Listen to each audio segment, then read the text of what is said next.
First, I'd like to thank you for having me here today to share my experiences. My name is Abby Heiser, and I did 8 years with the Wisconsin Army National Guard from 1999 to 2007. I was honorably discharged as a sergeant. Sorry, a little quiet. I have many thoughts and feelings on my service, some positive, some negative, and some indifferent. Yet as a female in the military, I've encountered my fair share of inappropriate, unprofessional, and discriminatory acts. The first judgment I endured happened quickly after joining. I'm a friendly and confident person. I like to make friends and talk with others. As I started to make friends, I learned that my friendliness was misinterpreted and being labeled as promiscuous. It even went as far as rumors of me sleeping with a married man, which was news to me. Didn't know I did that, apparently. So I learned my lesson, I kept to myself. However, now I was being labeled again, yet this time as rude, mean, snooty, or a witch, or the B word, you could say. So I joined the military to defend my country and not my integrity and self-worth. I also learned the old saying, you are who you hang out with, which is partly true in terms of women in the military. Women stick together, become friends and acquaintances. Yet if your friend or female counterparts were lazy, weak, or slow, you were weak, lazy, or slow. It's very frustrating because it's very hard to set yourself apart in the military, and to have these assumptions made is even more trying. Another issue that there needs to be more respect and professionalism in the training field. I was disrespected by an ROTC soldier during a summer assignment when he inappropriately patted me down during a training exercise. He was supposed to be searching me as I was playing a role of an enemy or Op 4, and he literally grabbed my chest, both hands, and patted me down inappropriately. And he walked away laughing like it was a joke. He just laughed with his buddy, his battle buddy, and oh, look at her, she really enjoyed that. She liked it. Like it was just no problem. So although this is minor, this happens more than you think, and it needs to be addressed. I was assigned to an engineering unit as a heavy equipment operator.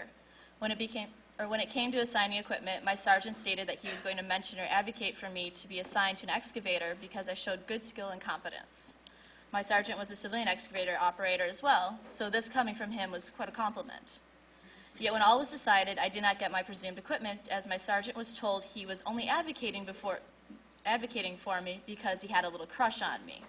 So this leads me to think one of two things. Did he really have a crush on me and I wasn't a good operator? Or do the higher ranking NCOs not believe that a woman could be as good as this experienced operator reports?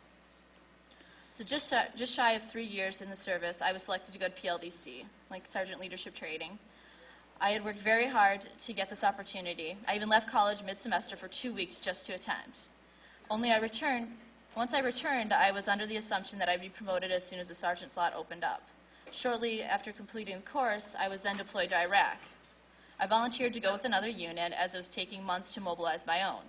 I was surprised to be told that I could not be promoted while I was with a different unit, yet I had heard of other units doing this for other soldiers. I then was told I could be considered for promotion while deployed by filing papers on my behalf to be reviewed by the board. So while sitting in the desert, I filled out the paperwork and I sent it in, only to find out that I couldn't be promoted while deployed with another unit. So however, it was okay for them to promote a male to sergeant who had barely in our unit for 6 months, as he had volunteered to go to Iraq as I did. This was my last year in the military when they did that. So once I came back, I then needed to be reclassed for another job, or MOS, which, to remind you, I've been doing for the last several months in Iraq. And I resubmitted paperwork for the promotion once again. I was finally promoted in October 2005, an amazingly long 3 years after completing PLDC. Once I was in a leadership position, it was difficult to gain the respect I deserved. I was on my last mission with a mixture of units where I was the only female sergeant when I needed to remind a lower-ranked male soldier what appropriate conduct was when speaking to a sergeant, gender set aside. He did not respond well, and it made it very difficult to work the remainder of the mission. And another situation was, on our mission, I was sitting around, I wanted to go work on a dozer, do some clearing. He was like, oh, maybe we'll do it later. He then went and asked another male soldier to go do it, and he completely undermined me like I wasn't capable of doing my job. So when I was deployed in Iraq with another unit, I was one of 4 women in the company. We all felt as though our section leader had held some sort of resentment in regards to us.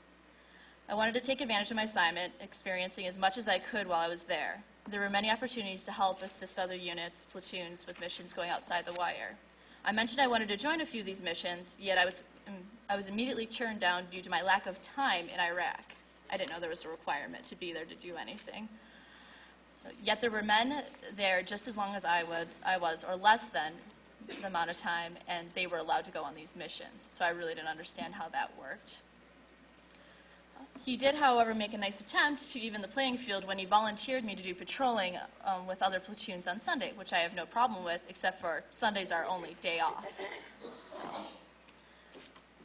overall, I've learned how to overcome and succeed in the military despite the unnecessary obstacles.